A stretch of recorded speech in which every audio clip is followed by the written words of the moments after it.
السلام علیکم سامعین، welcome to my channel voice of Mona. ہماری آج کی کہانی کا نام ہے محبت سے نفرت۔ کبیر ایک عام سا انسان تھا، بہت خوبصورت نہیں لیکن اس کی شخصیت میں وجاہت چھلکتی تھی۔ ملنسار بھی بہت تھا، وہ سرکاری ملازم تھا۔ وہ ایک فنکشن میں رباب سے ملا، دونوں کھانا لیتے ہوئے ٹکرا گئے تھے، پھر اکٹھا سوری بولا تو دونوں ہنس دیے۔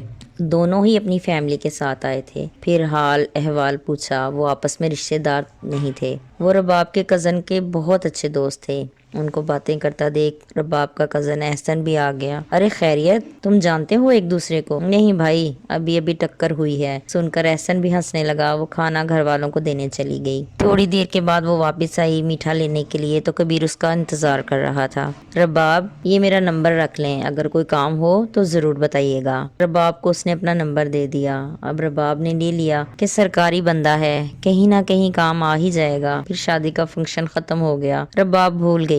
کافی دن بعد اسے یاد آیا، اس نے وہ نمبر ملایا، دوسری طرف کبیر ہی تھا۔ وہ فوراً ہی رباب کو پہچان گیا۔ کیسی ہیں آپ؟ ٹھیک ہوں، آپ کیسے ہیں؟ میں بھی ٹھیک ہوں۔ وہ دراصل یاد نہیں رہا تھا، آج اچانک یاد آیا تو کال کر لی۔ میں انتظار میں تھا کہ آپ کال کریں گی۔ پھر وہ ایک دوسرے کی فیملی کا پوچھنے لگے۔ رباب کے 4 بچے تھے اور بہت ہی خوبصورت تھے۔ رباب خود بھی بہت پرکشش تھی لیکن اپنے میاں کے ہاتھوں تنگ تھی۔ وہ خود جاب کرتی تھی۔ میاں صاحب بیکار ہونے کے ساتھ ساتھ جھگڑالو بھی تھے۔ پتہ نہیں ایسا کیا تھا، وہ دونوں ایک دوسرے کو اپنے حالات بتا رہے تھے جیسے ان میں کوئی مضبوط رشتہ ہو۔ رشتہ تھا تو درد کا رشتہ، ان کا درد ایک جیسا تھا۔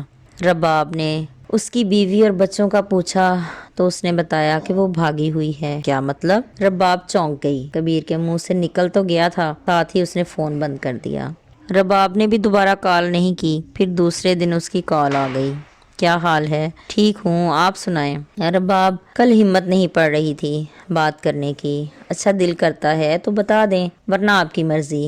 میں تم سے بات کرنا چاہتا ہوں۔ بات یہ ہے رباب، میری بیوی کی پہلے شادی ہوئی تھی، اس کی ایک بیٹی تھی، پھر وہ میرے پاس گھر چھوڑ کر آ گئی۔ میں نے کورٹ میرج کر لی، میرے 2 بچے ہیں۔ کبیر، مجھے بات سمجھ میں نہیں آ رہی۔ رباب، وہ مجھے ہسپتال میں ملی تھی، کا بھائی داخل تھا اور میری والدہ، پھر وہ ہمارے چھوٹے موٹے کام کر دیتی، اس طرح سے واقفیت ہو گئی۔ فون نمبر ایکسچینج ہوئے، کافی عرصہ بات ہوتی رہی۔ پھر ایک مرتبہ اسے میری ضرورت پڑی تو میں نے اس کا کام کر دیا۔ پھر ایک دن وہ اپنا گھر چھوڑ کر میرے پاس آ گئی اور کہنے لگی میں گھر چھوڑ آئی ہوں، واپس نہیں جاؤں گی۔ تو میں نے اس سے کورٹ میرج کر لی۔ گھر والوں نے اسے قبول کرنے سے انکار کر دیا۔ بڑی مشکل سے میں نے اپنی امی کو منایا، وہ مان گئی۔ پھر ایک دن ایک ماہ کے بعد وہ ایک بچی کو لے آئی کہ یہ میری بیٹی ہے۔ پھر ہمارے جھگڑے شروع ہو گئے۔ میں نے اس بچی کو بھی قبول کر لیا، لیکن رباب، اس نے میرا جینا حرام کر دیا۔ بات بے بات لڑائی، بے جا فرمائشیں، میری امی کو بھی دیکھنا نہیں چاہتی تھی۔ میں ذہنی مریض بن گیا اور نیند کی گولیاں کھانے لگا۔ اب بھی حالات ویسے ہی ہیں، وہ کبھی چلی جاتی ہے اپنے میکے اور کبھی آ جاتی ہے۔ رباب ساری کہانی سن کر حیران ہو گئی۔ وہ سمجھتی تھی کہ شاید وہی پریشان ہے، لیکن کبیر کی کہانی سن کر اسے سکون مل گیا۔ اس نے کبیر سے کہا، ہماری غلطی ہے، ہم کسی کو اتنا حق کیوں دیتے ہیں کہ کوئی ہمارا سکون تباہ کر دے؟ ہم پر لوگوں کے رویے اتنا اثر کرتے ہیں کہ ہم دوائیوں کا سہارا لینے لگ جاتے ہیں۔ تم صحیح کہہ رہی ہو رباب، میں بھی آج پرسکون ہو گیا ہوں، دیکھتا ہوں آج نیند آتی ہے کہ نہیں۔ دونوں زور سے ہنس دیے۔ پھر 2-3 دن ان کی بات نہیں ہو سکی۔ پھر کبیر کا فون آیا۔ کیا حال ہے رباب؟ ٹھیک ہوں، آپ بتائیے، آپ ٹھیک ہیں؟ اس دن سے سکون سے سو رہا ہوں، اب میں کسی کو خود پر حاوی نہیں ہونے دوں گا۔ مجھے تو محبت کے نام سے ہی نفرت ہو گئی تھی، لیکن اب سمجھ آ گیا کہ محبت تو عظیم جذبہ ہے جو انسان کو دوسرے انسان سے جوڑتی ہے۔ لوگ مختلف ہو سکتے ہیں، ان کے ذہن مختلف ہو سکتے ہیں۔ رباب، تمہارے لیے ڈھیروں دعائیں، اللہ تمہیں خوش رکھے۔ تمہاری وجہ سے آج میں پرسکون ہوں۔